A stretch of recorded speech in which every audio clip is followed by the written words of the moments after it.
षष्ठाध्यायी जगन्माता यस्य चित्तात् समुत्थिता वेदानामुपकाराय तस्मै पाणिनये नमः।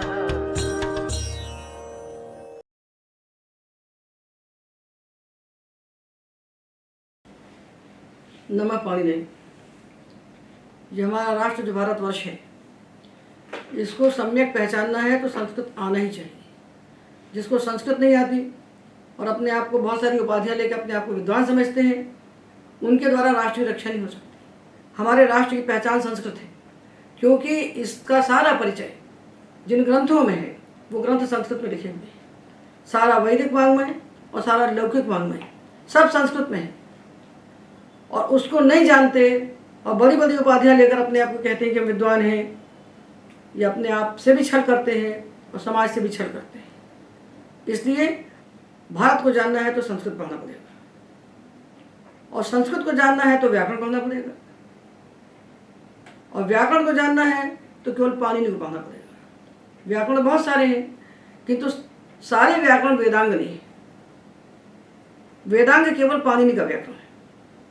वेदांग होने का तात्पर्य है ऐसा व्याकरण जिसके द्वारा लौकिक और वैदिक दोनों शब्द सिद्ध हो जाएं, ऐसा व्याकरण केवल पाणिनि का है। इतना अद्भुत है, इतना अद्वितीय है। जिस विधि से पाणिनि ने लिखा है, ब्लूमफील्ड कहता है कि मानव मेधा का सर्वोच्च निदर्शन है पाणिनि का व्याकरण। मनुष्य की बुद्धि कहाँ तक जा सकती है, ये किसी को देखना है तो पाणिनि को देखना चाहिए। हम भारत में पैदा हुए और हमने वेदों को नहीं जाना, रामायण नहीं पढ़ा, महाभारत को नहीं पढ़ा, अपने इतिहास को नहीं जाना, पाणिनि को नहीं पढ़ा, और भारत में जन्म लेकर के बहुत बड़ी बड़ी तथाकथित उपाधियां प्राप्त करके और ढेर सारा धन कमा करके और बहुत सारा भोग विलास करके हम मर गए, तो जीवन तो सार्थक नहीं हुआ। जीवन की सार्थकता तभी है जब हम संस्कृत को पढ़ें और संस्कृत को पढ़ के अपनी जड़ों को पहचानें और विश्व में इस बात का उद्घोष कर सकें कि हमसे बड़ा कोई नहीं है। ये काम बिना संस्कृत पढ़े नहीं हो सकता।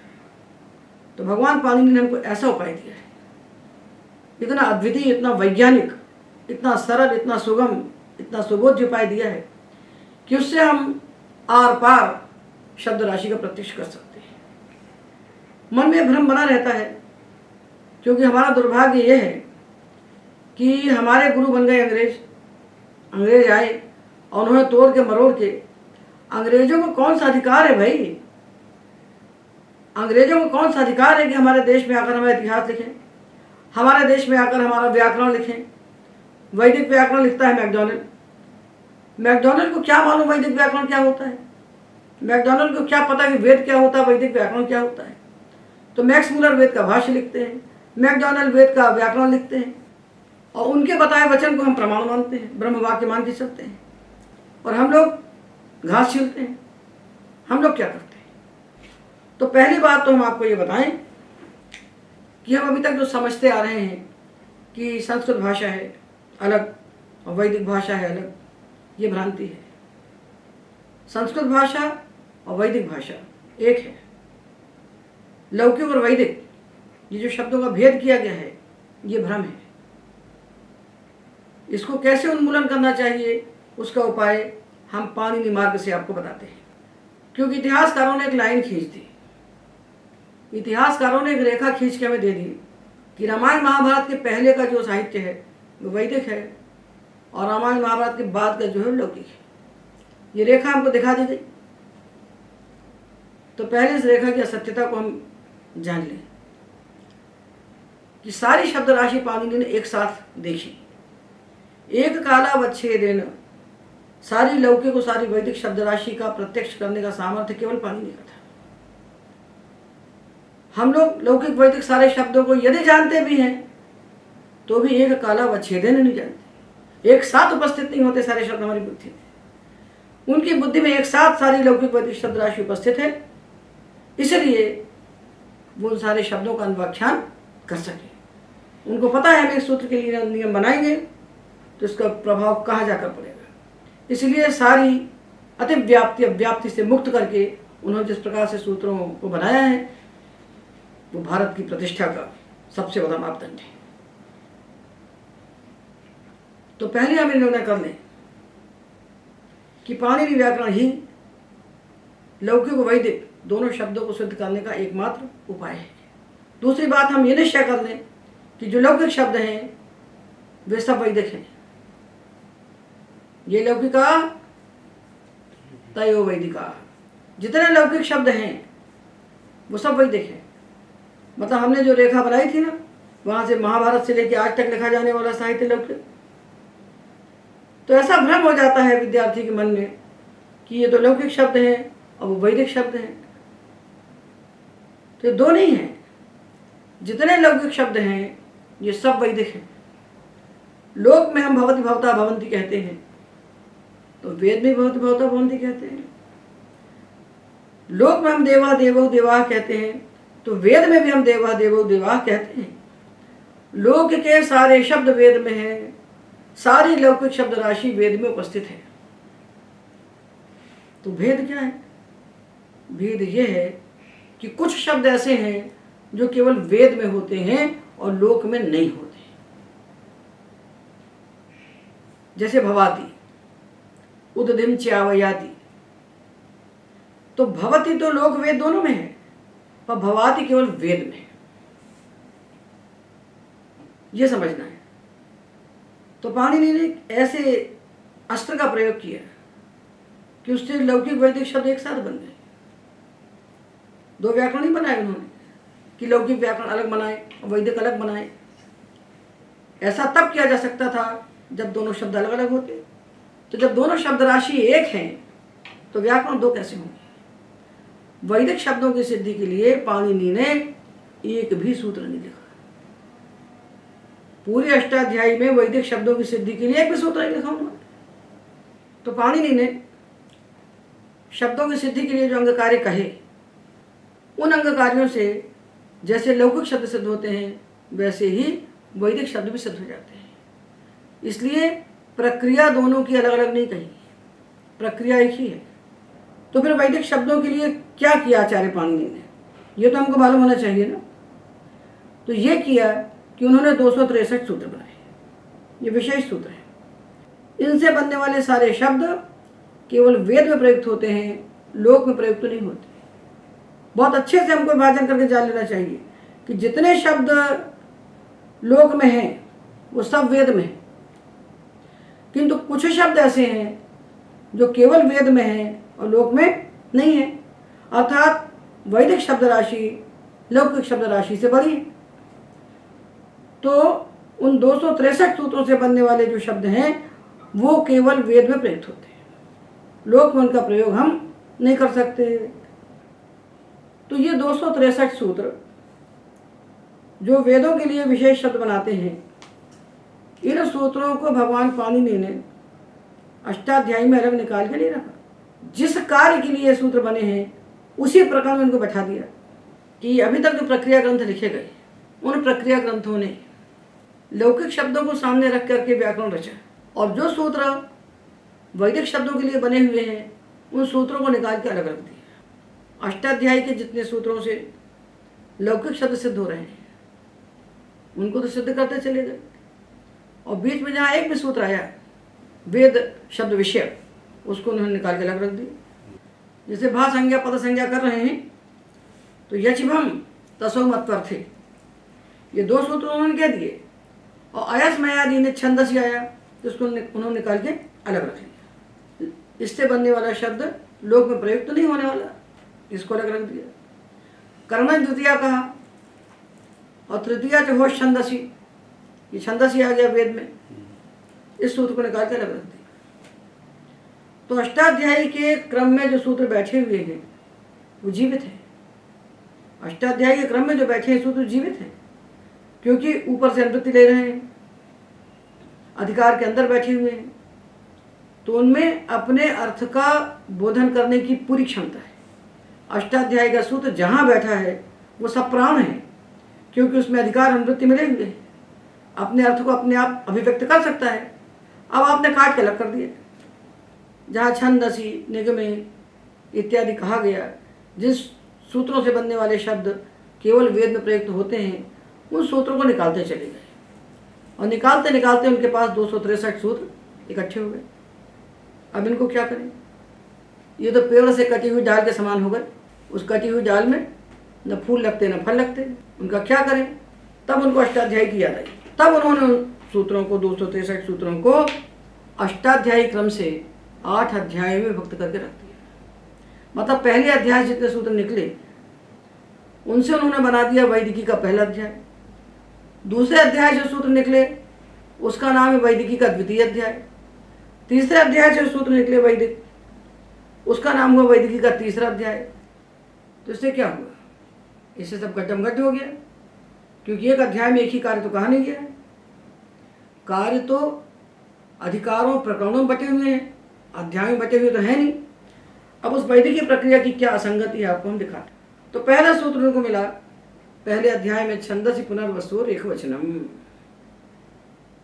छंदसि पुनर्वसुर एकवचनम मिल गया, प्रथम अध्याय के द्वितीय पाद का सूत्र। ये क्या करता है? ये समास के वचन का निर्धारण करता है। और विशाखयोश्च, ये दो सूत्र समास के वचन का निर्धारण करते हैं। ये सूत्र समास प्रक्रिया के सूत्र हैं। और चौथे पाद में उनको मिल गया षष्ठी युक्त छंदसि व। तो ये क्या करता है? ये विकल्प से घी संज्ञा करता है। घी संज्ञा का कार्य सुबंध प्रक्रिया से है। उसके बाद भा संज्ञा में गए तो अयस में आदि ने छंदसि सूत्र मिल गया। ये भा संज्ञा का सूत्र है। तो एक सूत्र भा संज्ञा का है, एक सूत्र घी संज्ञा का है, एक सूत्र समास के वचन का निर्धारण कर रहा है। और इंद्र विभक्तिभ्याम मिला, ये अतिदेश का सूत्र है। इसका संबंध धात्वधिकारी प्रक्रिया से है। तो सुबंध प्रक्रिया, समास प्रक्रिया, धात्वधिकारी प्रक्रिया सबके एक एक सूत्र मिलकर के प्रथम अध्याय पूरा बन गया। ये सूत्र क्या करेंगे? अलग अलग प्रक्रियाओं के सूत्र हैं। एक समास प्रक्रिया का है, एक दो सुबंध प्रक्रिया के हैं, एक धात्वधिकारी प्रक्रिया का है। ये अलग अलग, तो एक अध्याय में होने के बाद भी अलग अलग प्रक्रियाओं के सूत्र हैं। तो अपनी जड़ से तो कट गए और यहाँ जहाँ आकर बैठ गए, इनके पास ना तो अधिकार है ना अनुवृत्ति है, अपने अर्थबोधन की कोई सामग्री ही नहीं है। तो प्रक्रिया तो चली गई उन सारे सूत्रों में जो लौकिक शब्द सिद्ध किए वहाँ, और ये बिना प्रक्रिया के यहाँ बैठे हुए अनाथ के समान किसी काम के नहीं रह गए। अब इन वैदिक प्रक्रिया के सूत्रों को हमारी पूरी परंपरा पंडितों की जो है, ये यहीं बैठ के पढ़ाते हैं सूत्रों। अब द्वितीय अध्याय में जाते हैं तो पहला सूत्र मिलता है तृतीया च होश छंदसि। ये सूत्र विभक्ति प्रकरण का है, जो कर्म कारक में तृतीया विभक्ति लगाता है। उसके बाद चौथे पाद मिलता है हेमंत शिशिरा वहो रात्रे च छंदसि। ये द्वंद्व में पूर्वलिंग करता है। एक सूत्र विभक्ति का है, दूसरा सूत्र समास का है। उसके बाद आता है बहुलम छंदसि, जो हम अधि प्रवृत्तिभ्य शपः से शप का लुक करते हैं, उसका वेद में बाहुलक करता है। वेद में ये जो अदादिगण के धातु हैं, इनसे होने वाला जो शप, उसका बहुल करके लुक होता है।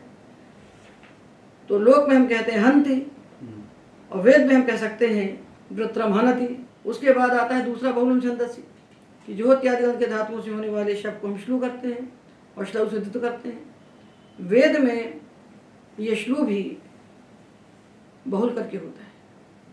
जब श्लू नहीं होगा तो द्वित्व नहीं होगा। तो लोक में हम बनाएंगे ददाति और वेद में हम बनाएंगे दाति। दाति बनाएंगे का मतलब ये नहीं समझना कि ददाति नहीं बनेगा। ददाति तो लोक वेद दोनों के लिए हो गया, और दाति हो गया केवल वेद के लिए। पर ये देखिए दूसरा अध्याय जो आया, इसमें एक सूत्र विभक्ति का है, एक समास का है, एक धात्वधिकारी प्रक्रिया का है। तो सब प्रक्रियाओं का गड्ढा जिसमें हो गया, और ये सूत्र अपने आप में अर्थबोध कराने की क्षमता नहीं रखते। तो इसलिए ये सूत्र जहाँ बैठे हैं इनको वहीं पढ़ना चाहिए, अथवा पूरी प्रक्रिया पढ़ लेने के बाद जब विद्यार्थी इनको पढ़ रहा है तो भी इन सूत्रों को जिस प्रकार कौमुदी का प्रकरण बनाए आपने, सुबंत तिंगंत समास बनाए, वैसे प्रकरण बना के इनको रख देना चाहिए था। तो वो तो नहीं किया। तो हमने इन सारे सूत्रों को निकाल करके 263 जो सूत्र हैं इनको प्रकरणबद्ध कर दिया। संधि के सूत्र संधि में रख दिए, समास के समास में रख दिए, तिङन्त के तिङन्त में रख दिए, कृदंत के कृदंत में रख दिए, सुबंत के सुबंत में रख दिए, तद्धित के तद्धित में रख दिए। इस प्रकार हमने पाणिनीयम वैदिक व्याकरणम नाम से कुछ नया काम नहीं किया। इन 263 सूत्रों को प्रकरणबद्ध करके रख दिया कि जब आप तिङन्त पढ़ें तो विशिष्ट सूत्र जो हैं वेद के उनको उसके बाद पढ़ लें। केवल सूत्र पढ़ना है, करना धरना कुछ नहीं है। वैदिक शब्दों के लिए कोई प्रक्रिया तो नहीं है, प्रक्रिया तो वही की वही। तो ये हमने किया। और मैकडॉनल्ड ने क्या किया, मैकडॉनल्ड ने वेद के सारे शब्दों को इकट्ठा कर लिया। अरे उनको लगता है जो शब्द वेद में हो वैदिक शब्द हैं। ये लगना मतलब कितना बड़ा उपहास का विषय है कि वेद में रहने वाले शब्द वैदिक हैं, तो उसमें से ये 263 सूत्रों को छोड़कर बने हुए सारे शब्द तो लोक में भी हैं। तो इन लोक वेद का जो भ्रम पैदा किया इन अंग्रेजों ने, और कुछ भ्रम दीक्षित जी ने पैदा किया जब उन्होंने लौकिक शब्दों की व्याख्या कर दी। तो लिखते हैं इत्थम लौकिक शब्दानाम दिग्मात्र में दर्शितम, हमने लौकिक शब्दों को बनाने की आपको दिशा दिखा दी, संक्षेप में दिखाई। विस्तार से देखना है तो शब्द कौस्तुभ में देखिए, ये कह दिया उन्होंने। तो सुकुमार मती बच्चे होते हैं जो ले दे के कितनी कठिनता से प्रक्रिया को समझ पाते हैं, उनके मत में भ्रम क्यों डालना। तो सीधी बात यह है कि जो लौकिक शब्द हैं सब वैदिक हैं,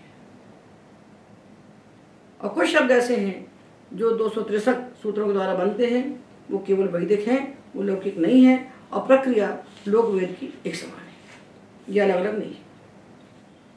और जो महाभाष्य में कहा है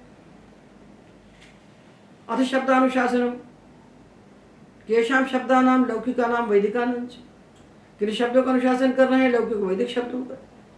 इसका निवारण तो प्रदीप उद्योत में वहीं कर दिया गया कि यहाँ लौकिक वैदिक अलग करके क्यों कहा। यहाँ कहा ब्राह्मण वशिष्ठन न्यायेन, जैसे हम कहते ब्राह्मण आया था, वशिष्ठो भी आया था, सब ब्राह्मण आ गए, वशिष्ठ भी आ गए। तो वशिष्ठ का वैशिष्ट बताने के लिए, वशिष्ठ का प्राधान्य बताने के लिए वशिष्ठ को अलग से जैसे कहा जाता है, उसी प्रकार वैदिक शब्दों का प्राधान्य बताने के लिए लौकिका वैदिका अलग कह के लौकिकानाम वैदिकानाम च ऐसा भाष्यकार ने कहा है। तो इनका लौकिक वैदिक का भेद बताने के लिए नहीं कहा है, वैदिक शब्दों का प्राधान्य बताने के लिए कहा है। तो पाणिनि ने ऐसा उपाय हमें दिया कि वैदिक शब्दों को जानने के लिए हमें कोई मेहनत ही न करना पड़े। लौकिक शब्दों को बनाते बनाते वैदिक शब्द हम अपने आप बना लें, वैदिक शब्द अपने आप बन जाएं, ऐसा उपाय उन्होंने दिया। तो इसके लिए उन्होंने कहीं छंदसी कहा, कहीं मंत्रे कहा, कहीं निगमे कहा। तो हमको स्पष्ट दिख रहा है कि सूत्र वेद में ही लगने वाले हैं, लोक में लगने वाले नहीं। और छंदसी की अनुवृत्ति लेकर के जो प्रत्यय कह दिए, जैसे छंदसी लुंग लंग लिटा कहा, और उसी की अनुवृत्ति में लिंगर्थे लेट उपसंवादाशंक्योश कह दिया, तो हम जान गए कि लेट लकार छंदसी है, वेद में होता है, लोक में नहीं होता। और उसी के बाद इन्होंने कुछ प्रत्यय कह दिए कि तुम अर्थे से सेन, असे असेन, क्षे कसेन, अध्यय अध्ययन, कध्यय कध्ययन, श्रद्धय श्रद्धयन, तवई तवें तवेना, ये प्रत्यय गिन दिए। तो ये सारे प्रत्यय छंदस की अनुवृत्ति में बैठे हैं। तो ये जो कृत प्रत्यय है तुम प्रत्यय के अर्थ में होने वाले, ये केवल वेद में होंगे। तो तुमुन प्रत्यय लोक में भी होगा और वेद में भी होगा। दातुम शब्द हम लोक में ही बोलेंगे और वेद में ही पाएंगे, किंतु दातवे, दातवई, ये तवे और तवई प्रत्ययों से बनने वाले जो शब्द हैं ये केवल वेद में होंगे, लोक में नहीं होंगे। बनाने की प्रक्रिया दोनों की समान होगी। देवेन देवाभ्याम देवैहि, ये शब्द लोक में भी होंगे, वेद में भी होंगे, किंतु देवे भी केवल वेद में होगा और लोक में नहीं होगा। अतो भी सही कहा तत्काल बहुलम छंदस कह दिया कि अदंत अंग से उत्तर आने वाले भेष के स्थान पर ऐसा आदेश होता है और वेद में बहुल करके होता है। देवा देवो देवा ये शब्द लोक में ही बनेंगे, वेद में ही बनेंगे। किंतु देवाशा जो है वो केवल वेद में होगा, लोक में नहीं होगा। आज जैसे रसुक, तो ये प्रक्रिया के साथ साथ चलते हैं सूत्र। अतो इसके तत्काल बाद हम बहुलम छंदसी पढ़ लेते हैं। आदि प्रवृत्तिभ्य शपा के बाद हम बहुलम छंदसी पढ़ते हैं। तो शप के लुक का बाहुलक बताता है। जब हम जुहोत्यादिभ्य श्लू के बाद बहुलम छंदसी पढ़ते हैं तो जुहोत्यादिगण के धातुओं के बाद होने वाले शब का श्लू करता है, उसका बाहुलक बताता है। 11 बहुलम छंदसी हैं और एक और है बहुलम छंदस यमांग योगी भी 12 बार बहुलम कहा है। तो देखने में बहुलम छंदसी बहुलम छंदसी बहुलम छंदसी दिख रहे हैं, तो इनका भेद कहाँ दिखेगा? जब ये अपने प्रकरण में हम दिखाई पड़ेंगे। जिस सूत्र का बाहुलक कर रहे हैं, जिस सूत्र के द्वारा कहे हुए कार्य का बाहुलक कर रहे हैं, उसके नीचे हमको उसी के साथ पढ़ना चाहिए। जिसको पढ़ने में कोई श्रम नहीं, ये तो अनायास सिद्ध होते हैं, अपने आप सिद्ध होते हैं। तुमर्थे से सेन असे असेन सूत्र के बाद इन्होंने शकी नमुल कमुलौ ईश्वरे तो सुन कसुनौ कृत्यार्थे तवई केन केन्यत्वनः इत्यादि सूत्र कह दिए। तो ये जो विशिष्ट प्रत्यय हुए ये केवल वेद में मिले, ये प्रत्यय केवल वेद में हमको मिलेंगे, लोक में नहीं मिलेंगे। तो अपने आप बिना श्रम के ये सिद्ध हो जाते हैं। अनुबंध वही है, प्रक्रिया वही है। जब वो असे असेन कहते हैं तो प्रत्यय अकित है, और जब वो क्षे कसेन कहते हैं तो प्रत्यय कित है। श्रद्धेय श्रद्धेय कहते हैं तो सार्वधातुक है, अध्यय अध्ययन कहते हैं तो अर्धातुक है। तो जो प्रक्रिया हम जानते हैं कि साधातु प्रत्यय परे होने पर हमको गणानुसार विकरण लगाना है, आधातु प्रत्यय परे होने पर विकरण नहीं लगाना है, ये सारी प्रक्रिया अपने आप वहाँ आकर के उपस्थित हो जाती है। हमको सुई बराबर मेहनत भी नहीं करना पड़ती, रत्ती भर मेहनत हमें नहीं करना पड़ती, और वैदिक शब्द अनायास हमारे सामने पूरे के पूरे प्रकट हो जाते हैं। वेद के शब्दों के विषय में हमको एक बात और जानना चाहिए। तो देखिए किंगिति का सूत्र है, उसके भाष्य में छंदस दृष्टानुविधि कहा है कि लोक में हमने प्रक्रिया को जाना, हमने जान लिया कि पित प्रत्यय परे होने पर गुण होता है, साधातु पित प्रत्यय परे होने पर हम गुण करते चले गए। अपित प्रत्यय कितवत होते हैं तो गुण नहीं होता है, तो हमने यहाँ गुण निषेध कर दिया। और हमने एक रूप को जाना, चिनोति चिनुता चिन्वंती, तो हमने चिनोषि चिनुथा चिनोतु चिनोमी चिनुवा चिन्वा चिनुमा चिन्वा बनाते चले गए। लगातार रेलगाड़ी के समान हम बनाते चले आते हैं, रुकते नहीं हैं। और वेद में ऐसा नहीं होता है। वेद की शब्द राशि नियत है। वेद के विषय में हमको दो बातें बिल्कुल जानना चाहिए कि वेद की शब्द राशि नियत है, निश्चित है, और उसकी आनुपूर्वी भी निश्चित है। जिस क्रम में कहे गए हैं उसी क्रम में रहेंगे। जितने शब्द वेद में पढ़े गए हैं उतने ही शब्द हम बनाएंगे। यदि भवाती हमको मिला है तो हम भवाती बनाएंगे, भवाता भवांती नहीं बनाएंगे। और लोक में भवती बनाते ही साथ हम भवती भवता भवंती बनाते चले जाते हैं। यहाँ निग्रह करना है, क्योंकि वेद की शब्द राशि नियतानुपूर्वी के है, उसकी अनुपूर्वी नियत है, शब्द राशि भी नियत है। इसलिए वेद में एक शब्द भी हमको अपने आप नहीं बनाना है। जैसे हमने लट की प्रक्रिया सीखी तो हमने लट के रूप बना के धर दिए सब धातुओं के 10 गण के। ऐसे लेट की प्रक्रिया सीख करके हम सारे धातु पाठ में पढ़ेंगे, सारे अवदेशिक धातुओं के लेट तकार के रूप नहीं बना सकते। वो बनाने का हमारा अधिकार नहीं है, क्योंकि वेद की शब्द राशि बंधी हुई है। तो जो शब्द वेद में नहीं है उसको बनाने का हमको अधिकार नहीं है। एक बात तो हम ये जानते हैं। और दूसरी बात ये कि जो शब्द लोक में हम बोलते हैं, लोक में हम सिद्ध करते हैं, वो सारे शब्द वेद में विकल्प से होते हैं। सब कुछ विकल्प से होता है। तो हमने ये जाना कि छंदसि दृष्टानुविधि भवति, वेद में जो शब्द दृष्ट हैं उन्हीं की हमें सिद्धि करना है। भवाति पताति हमको मिलते हैं, च्यावयाति एक वचन मिलते हैं तो एक वचन बनाना है, द्विवचन मिलेंगे तो द्विवचन बनाना है, और जो नहीं मिलेगा उसको नहीं बनाना है। और लोक में शब्दों की अनुपूर्वी नियत नहीं होती। हम चाहे तो देवदत्तो गच्छति कहें और चाहे तो गच्छति देवदत्ता कहें, यहाँ अनुपूर्वी का क्रम नहीं होता। किंतु वेद में अनुपूर्वी नियत है। इसलिए देखिए आप सूत्रों को जब देखेंगे तो लौकिक शब्दों में हमको एक उदाहरण मिलता है, जो शब्द बन रहा है सूत्र से वही मिलता है। एक एक पद का हमको उदाहरण मिलता है, किंतु वैदिक शब्द पूरी हमको ऋचा मिलती है। उसका उदाहरण पूरी ऋचा मिलेगा, शन्नो देवी रभिष्टये इशेत ऊर्जेत्वा, यही मिलेगा।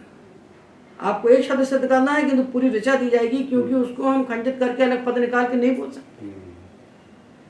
तो वहाँ पदानुपूर्वी का नियम होता है और लोक में पदानुपूर्वी का नियम नहीं होता। तो हमको वैदिक शब्दों को कैसे जानना है? हमको न तो मैकडॉनल्ड का वैदिक व्याकरण पढ़ना है, न हमको मैकडॉनल्ड के वैदिक व्याकरण का अनुवाद पढ़ना है, और न हमको सिद्धांत कौमुदी का वैदिकी प्रकरण पढ़ना है। यदि हम सिद्धांत कौमुदी के क्रम से प्रक्रिया को जान लिया तो भी बहुत अच्छा है। यदि आपने हमारी पौष्टिक प्रक्रिया से जान लिया तो और अच्छा है। किंतु वैदिक शब्दों की सिद्धि के लिए आपको माथा नहीं ठोकना है। वैदिक प्रक्रिया के सूत्र परीक्षा के पाठ्यक्रम में रखे गए हैं और आचार्य उसको पढ़ाते हैं। आप क्यों पढ़ाते हो भाई? इसको वहीं की वहीं बता दो, बच्चा खुद बना लेगा। क्योंकि पाणिनि ने वैदिक शब्दों की सिद्धि के लिए एक भी सूत्र जब नहीं कहा है तो हमको भी उसकी सिद्धि के लिए मेहनत नहीं करना है। हमें केवल ये जानना है कि कहाँ कौन सा विशेष हो रहा है। तो उन्होंने कुछ उपाय दिए हैं। तो एक उपाय तो यह है कि किंगित सूत्र के भाष्य में जो छंदस दृष्टानुविधि कहा, ये बात तो हमने आपको बता दी। दूसरी बात है कि एक सूत्र बनाया पाणिनि ने, व्यत्ययो बहुलम। व्यत्ययो बहुलम बनाया उन्होंने कि वेद में सारी विधियों का व्यत्यय होता है। तो व्यत्यय का अर्थ होता है व्यतिगमनम। व्यतिगमनम व्यत्ययो व्यतिहारः विषयांतरे विधानम। जैसा कहा जाए वैसा नहीं होना, इसका नाम व्यत्यय है। तो हमने क्या पढ़ा है? कर्तरी शब्द, इससे कर्तरी अनुवृत्ति चलती है कि कर्तृर्थक सा धातु प्रत्यय परे होने पर धातुओं से शब्द विकरण होता है और शब्द के बाद शन इत्यादि विकरण उसके बाद कहे जाते हैं।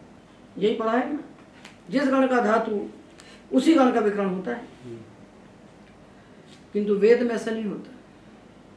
यहाँ सुप्तिंग उपग्रह लिंग नराणाम काल हलच स्वर कर्त यंगांच व्यत्यय मिच्छति शास्त्र देशाम सोपिच सिद्ध्यति बाहुल केन।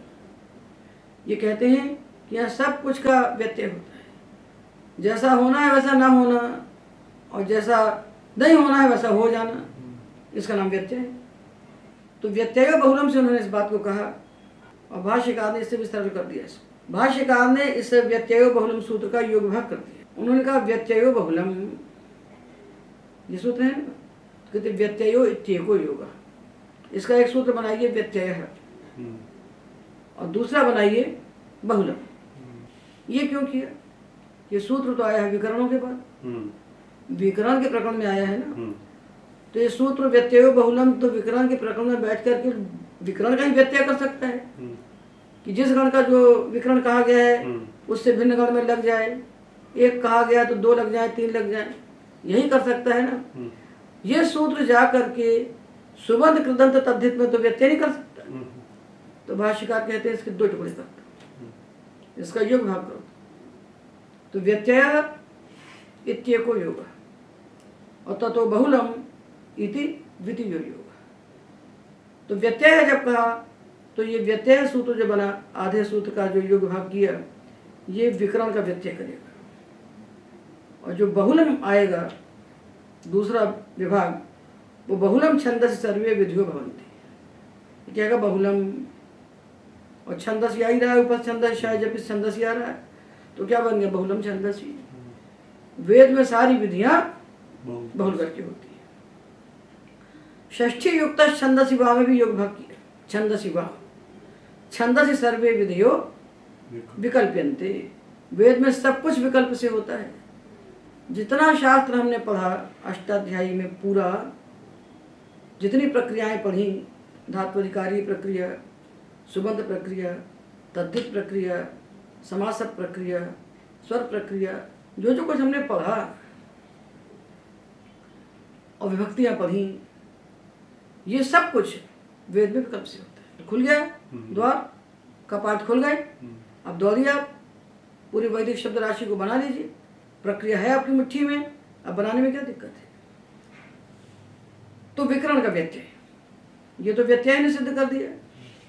तो हमने क्या पढ़ा कि कर्तव्य साध धातु के प्रत्यय परता देवादिभ्य शन स्वादिभ्य श्नु तुदादिभ्य शः रुदादिभ्य श्नम तनादिक्रियभ्य उ क्रियादिभ्य श्ना इति में विकरणा भवन्ति। इन गण के धातुओं से ये विकरण होते हैं, और जिनसे कोई विकरण नहीं कहा उनसे शप हो जाता है। ऐसे ही तो हम करते हैं ना भाई, एक गण के धातु से एक ही विकरण तो लगाते हैं, एक बार में 2 विकरण नहीं लगाते। किंतु वेद में व्यत्यय हो जाता है, किसी भी गण के धातु से कोई भी विकरण हमको मिल जाता है। जैसे आंडा शुष्णस्य भेदति, भेदति तो भिद धातु तो रुधादि गण का है, लोक में तो भिन्नति बनता है, और वेद में हमको भेदति भी मिल जाता है। तो भेदति से ये मत समझ लेना कि भेदति नहीं बनता है, भेदति तो होगा ही होगा, किंतु भेदति भी हो सकता है। ताश चिन्ह न मरति, तो मृत्य बनता है लोक में, वेद में हमको मरति भी मिल जाता है। तो दादिभ्य शा होना चाहिए था तो शप हो गया। सुपेश सस करति, तो करोति के स्थान पर हमको करति मिल गया। करति में तनादिगण के धातुओं से हमको शप मिल गया। मरति मरते में हमको तुदादिगण के धातुओं में शप मिल गया। भेदति में हमको रुधादिगण के धातुओं में शप मिल गया। ये हमको मिल गए तो ठीक है, मिल गए।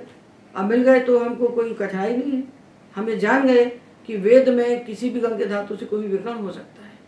युयोध्यस्मत् जोराण में न, ये जो युयोधि बन गया, धातु तो यु है, उससे युयोधि बना दिया। ये कैसे बना दिया अब आप समझ जाएंगे। क्या किया? श्लू कर दिया, और शब्द को श्लू कर दिया तो युयोधि। कभी 2 विकरण हो गए। इंद्रो वस्तेन नेशतु, नेशतु तो नी धातु से हमने सिप भी लगा दिया और शब्द भी लगा दिया। इंद्रेण युजा तरुषेम वृत्रम, ये तरुषेम बनाया तो 3 धातु से तर बनाया। विकरण कौन कौन से लग गए? ऊ लग गया, और सिप लग गया, और शप लग गया। ऊ सिप शप, ऊ सिप शप, ये लग गए। 3 विकरण लग गए। तो कहीं 1 विकरण, कहीं 2 विकरण, कहीं 3 विकरण, कभी इस गण का विकरण उस गण में, कभी उस गण का विकरण इस गण में। ये कहलाया विकरण का व्यत्यय। इसी प्रकार सुप का व्यत्यय, सुपाम सुपो भवन्ति इति वक्तव्यम, किसी भी सुप के स्थान पर कोई भी सुप हो जाएगा। युक्ता माता से धुरि दक्षिणायाः, तो दक्षिणायाः में दक्षिणस्याम के स्थान पर सप्तमी के स्थान पर षष्ठी मिल गई हमको।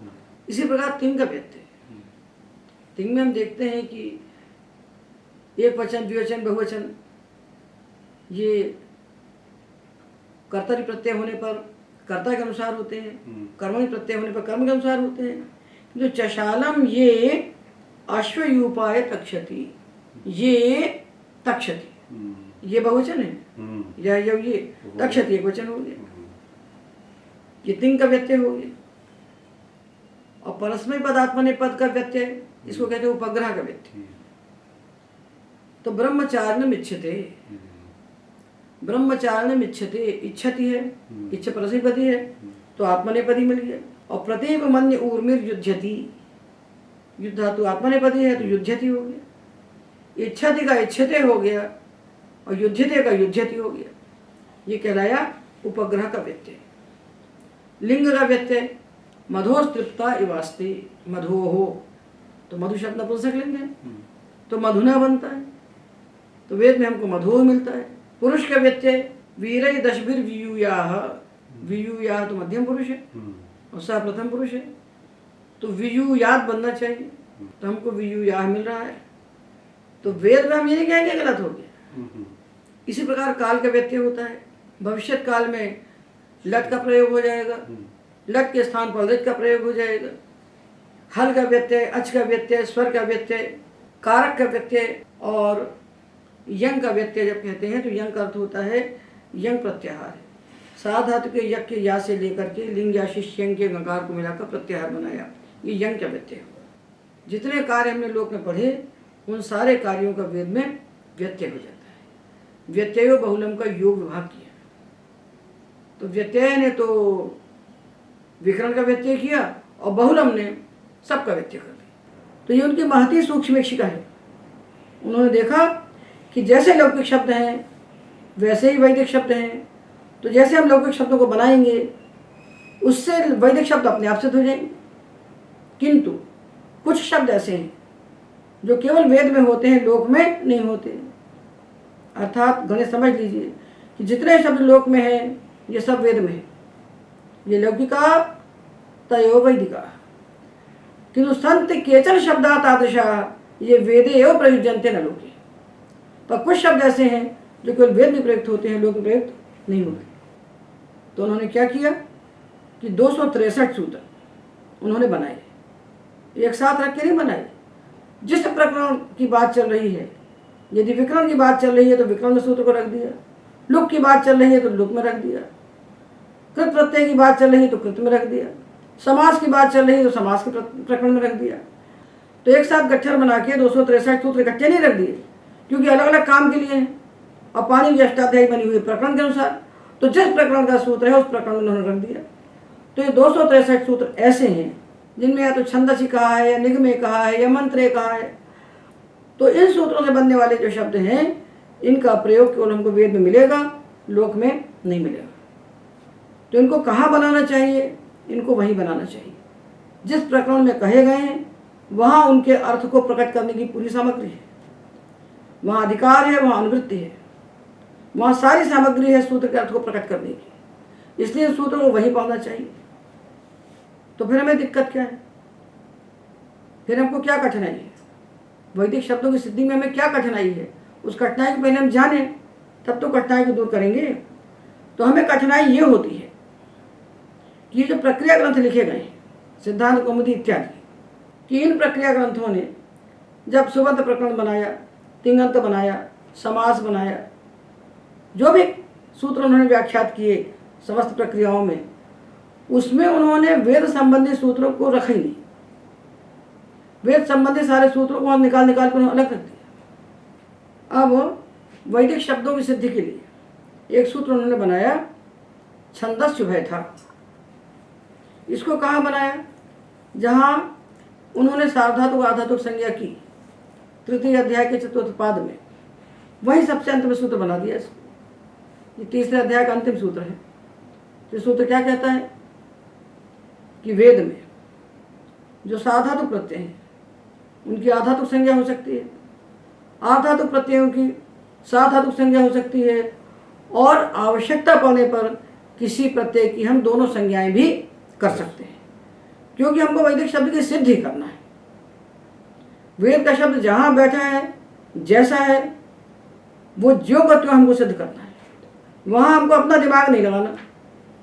वैदिक शब्दों की सिद्धि के लिए सूत्र की प्रवृत्ति को बदल देना है, सूत्र की दिशा को मोड़ देना है। तो लौकिक शब्द से भिन्न जो शब्द हैं उनको हम कैसे सिद्ध करें? तो देखिए, पहले हम देखते हैं कि साधातुक प्रत्यय को हमको आधातुक क्यों मानना पड़ता है।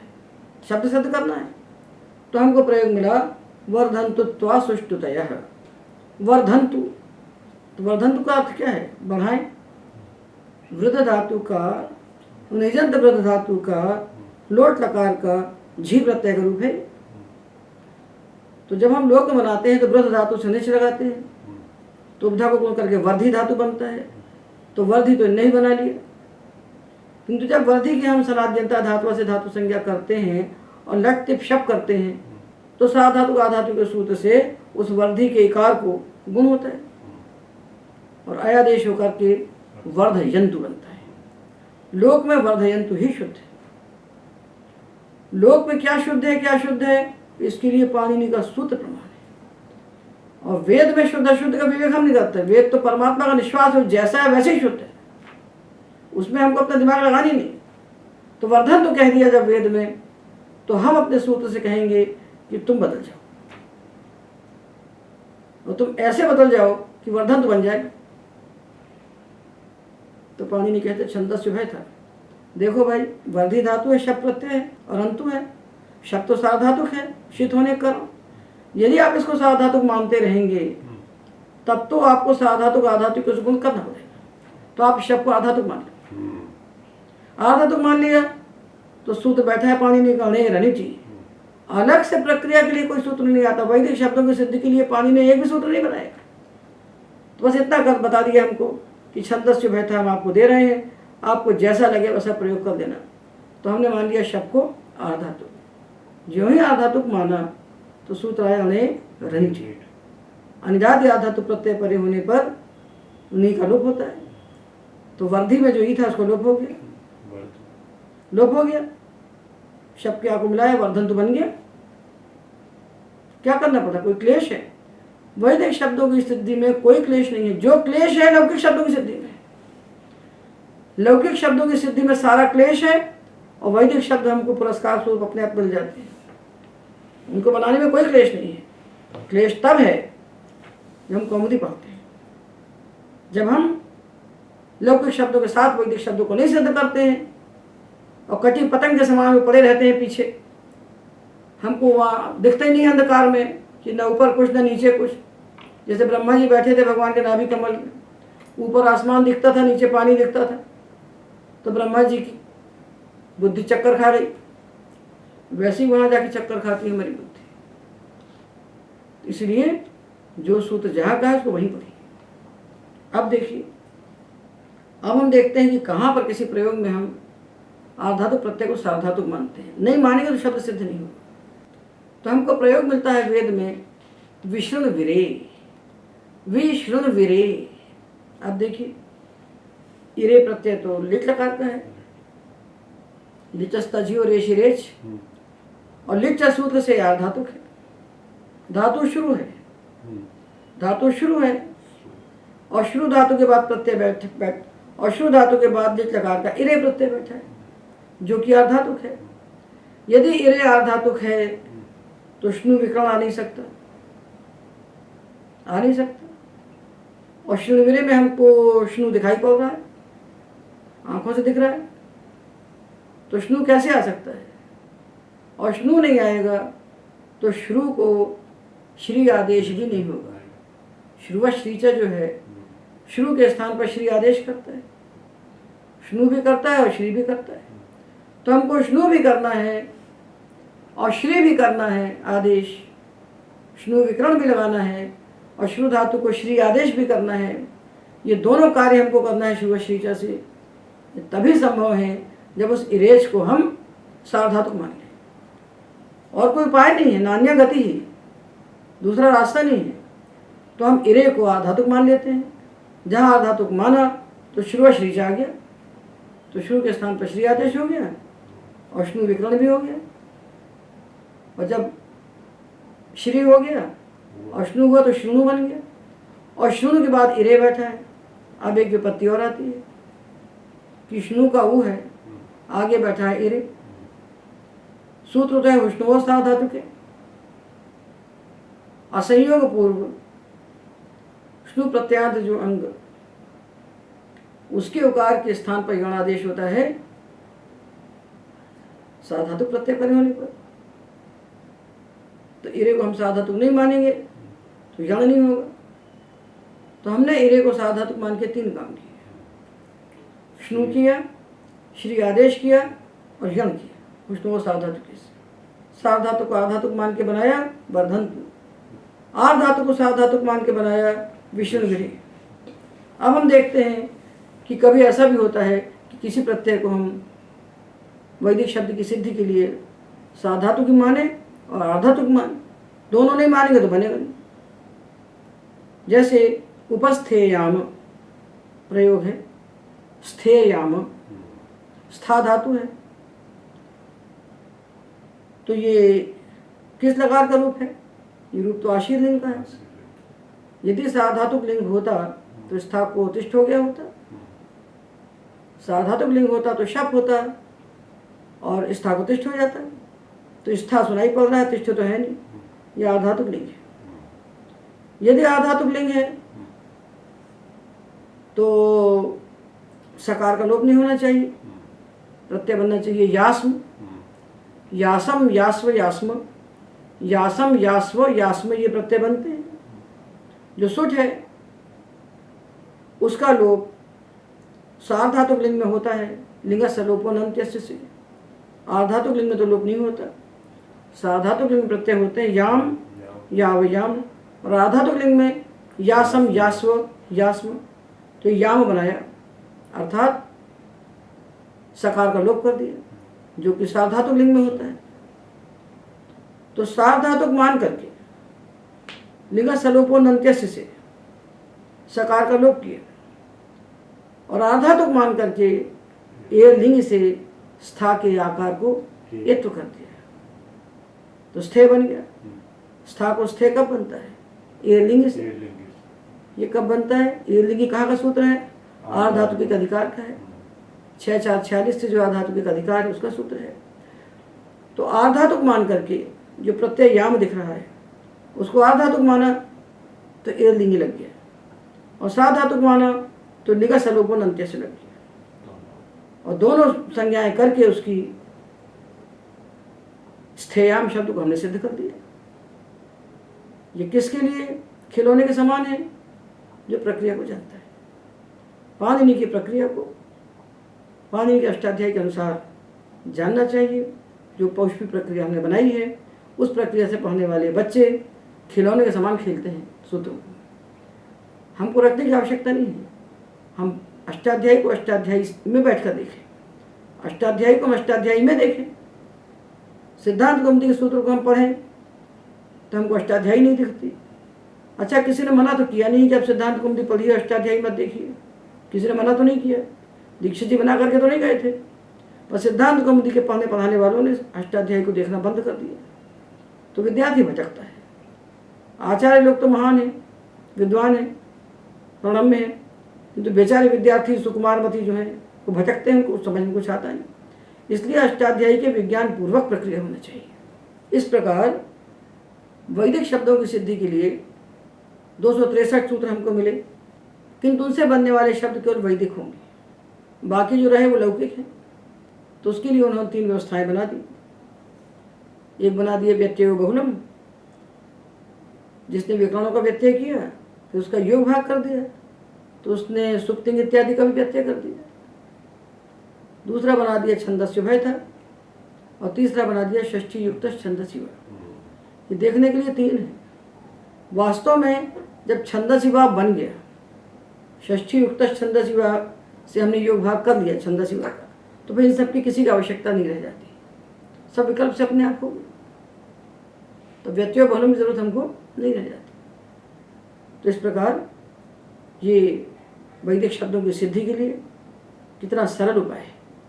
इस उपाय से हम लौकिक शब्दों के साथ साथ वैदिक शब्दों को पढ़ें, और अलग से वैदिकी प्रक्रिया में जा करके माथा फोड़ने का कोई औचित्य नहीं है। तो अब यहाँ बहुत बड़ी बात जो हमको समझना चाहिए कि लोक में हम शब्द बनाते हैं तो हमारा प्रमाण कौन होता है? सूत्र। जो सूत्र कहता है वही हमारा प्रमाण होता है। यद शास्त्र मा तदस्माकं प्रमाणम, जो शास्त्र कहेगा वही हमारा प्रमाण होगा। बड़े से बड़ा विद्वान ही प्रमाण नहीं होता, पाणिनि का सूत्र प्रमाण होता है। तो आप सूत्र से चले और चलते चलते जो बन गया वही शुद्ध हुआ। ये किसके लिए बात हुई? लोक के लिए, लौकिक शब्दों के लिए। और वेद के लिए ऐसा नहीं है।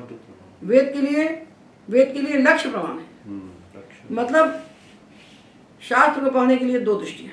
लौकिक शब्दों की सिद्धि के लिए हमको लक्षणिक चक्षुष होकर के काम करना चाहिए। लक्षण को देखना चाहिए अपनी आंख से, लक्षण से नहीं हिलना चाहिए। जैसे लक्षण है सूत्र, जैसा सूत्र कह रहा है वैसे चलते हुए हम बनाएं, और जो शब्द बनेगा वही शुद्ध होगा। किंतु वैदिक शब्द की सिद्धि के लिए लक्ष्य होगा। आप वहां देखिए कि आपको क्या बना हुआ मिल रहा है। आपको विष्णु विरह मिल गया, आपको विष्णु विरह ही बनाना है, क्योंकि वैदिक शब्द राशि अपौरुषेय है, वो भगवान का निश्वास है। वेद जो है यस्य निश्वसितम वेदाः, वो परमात्मा का निश्वास है। उसमें हम छेड़खानी कर नहीं सकते, वहाँ गुना भाग हम कर नहीं सकते, वहाँ अपनी खोपड़ी हम लगा नहीं सकते कि इसको ऐसा क्यों बनाया, ये पाणिनि के सूत्र से तो ऐसा बन रहा था, तुमने ऐसा क्यों बनाया। ये वहाँ करने का हमको अधिकार नहीं है। तो वहाँ जो शब्द जैसा हमको दिखाई पड़ रहा है उसको हम इन सूत्रों को कैसे तोड़ मरोड़ के वहाँ तक पहुँचा दें। तो ये सारे उपाय हमको दे दिए पाणिनि ने कि विषण विरय बनाना है आपको। अब आप वहाँ ये नहीं कह सकते, लोक में आधी मात्रा भी कोई गलत कर देगा, चौथाई मात्रा भी गलत करेगा तो हम उबल जाएंगे। उखड़ जाएंगे, कैसा कैसा बन गया। पर वेद में जो शब्द जहाँ जैसा बैठा है, सूत्र उसके अनुसार चलेगा। वैदिक शब्द को बनाने के लिए पाणिनि का सूत्र लचीला हो जाता है, उसको तोड़ मरोड़ के हम वहाँ तक पहुँचा दें, इसके उपाय हमने आपको बताए। तो जब विश्व में विलय मिल गया तो हमको अपना दिमाग लगाना पड़ेगा, अपनी बुद्धि चलाना पड़ेगी कि इरेज तो आधातुक है और आदेश हो गया है श्रू को श्री, तो हम क्या करें, इरेज को हम साधातुक मान लें, बस तो बन जाए। तो लक्ष्य को सामने रख करके लक्षण चलता है, वहाँ सूत्र अप्रधान हो जाता है और वेद का शब्द प्रधान हो जाता है। तो लक्ष्य को प्रधान रख करके, लक्ष्य की प्रधानता को मान करके हम पाणिनि के सूत्रों को वहाँ चलाते हैं और उस सूत्रों को कैसे घुमा दिया जाए, कैसे उनके अर्थ में व्यापकता ला करके उस सूत्र शब्द तक पहुँच जाया जाए और शब्द को सिद्ध कर लिया जाए, इसके सारे उपाय हमने बता दिए। तो लौकिक शब्दानां सिद्धये अस्माभिः लक्षणैक चक्षुष्कैर्भाव्यम्, वैदिक शब्दानां सिद्धये अस्माभिः लक्ष्यैक चक्षुष्कैर्भाव्यम्। वैदिक शब्दों की सिद्धि के लिए हमको लक्ष्यैक चक्षुष होकर काम करना चाहिए और लौकिक शब्दों की सिद्धि के लिए हमको लक्षणैक चक्षुष होकर के काम करना चाहिए। इस प्रकार हम चलते हैं तो सारी वैदिक शब्द राशि भी हमारे लिए प्रत्यक्ष हो जाती है। तो पाणिनि ने हमको ऐसा उपाय दिया जिससे लौकिक शब्दों का भी अन्वाख्यान हो गया और वैदिक शब्दों का भी अन्वाख्यान हो गया, और दोनों प्रकार के शब्दों का अन्वाख्यान करने के कारण ये पाणिनि व्याकरण वेदांगत्वेन प्रतिष्ठित हो गया और किसी व्याकरण में वेदांगत्व नहीं है। इसलिए पाणिनि का व्याकरण सर्वोत्कर्षेण वर्तते। यहाँ हमको ये बात जरूर जान लेना चाहिए कि हमारे मन में ये भ्रांति बनी रहती है कि जो प्रातिशाख्य हैं वो वैदिक व्याकरण है। तो प्रातिशाख्य वैदिक व्याकरण नहीं है। जो प्रातिशाख्य हैं वो वेद की एक एक शाखा संबद्ध है। एक एक वेद की अनेक शाखाएं होती थी, तो एक एक शाखा के लिए एक एक प्रातिशाख्य होता था। तो एक प्रातिशाख्य से आप वेद की दूसरी शाखा के शब्द नहीं सिद्ध कर सकते, तो सारी वैदिक शब्द राशि उससे कैसे सिद्ध होगी। तो वैदिक शाखा के अध्ययन के लिए स्थापित जो आचार्य कुल होते थे उनका नाम होता था चरण, और प्रत्येक चरण की अलग अलग परिषद होती थी। किंतु ये जो पाणिनि व्याकरण है ये सारी परिषदों के लिए बना हुआ है। इसलिए भाष्यकार कहते हैं सर्व वेद पारिषदम हीदम शास्त्रम, इदम शास्त्रम सर्व वेद पारिषदम, सारे वेदों की सारी परिषदों के लिए ये शास्त्र है पाणिनि। तो जो प्रातिशाख्य हैं वो अपने अपने वेदों की अपनी अपनी परिषद के काम में आते थे, किंतु पाणिनि शास्त्र सारे वेदों की सारी परिषदों के लिए है, इसलिए ये वेदांग है। इस बात को हमें समझना चाहिए। सर्व वेद पारिषदम हीदम शास्त्रम, इसलिए पाणिनि से बड़ा कोई नहीं है। लौकिक वैदिक दोनों शब्द राशियों को प्रत्यक्ष करने के लिए पाणिनि ही एकमात्र उपाय है। हम पाणिनि को पढ़ें, पाणिनि के द्वारा हम लोक वेद के सारे शब्दों का प्रत्यक्ष करके संस्कृत वाङ्मय का आरोधन करें और अपने जीवन को कृतार्थ करें। संस्कृत पढ़े बिना जीवन अनर्थक है, इसमें कोई दो मत नहीं है। ये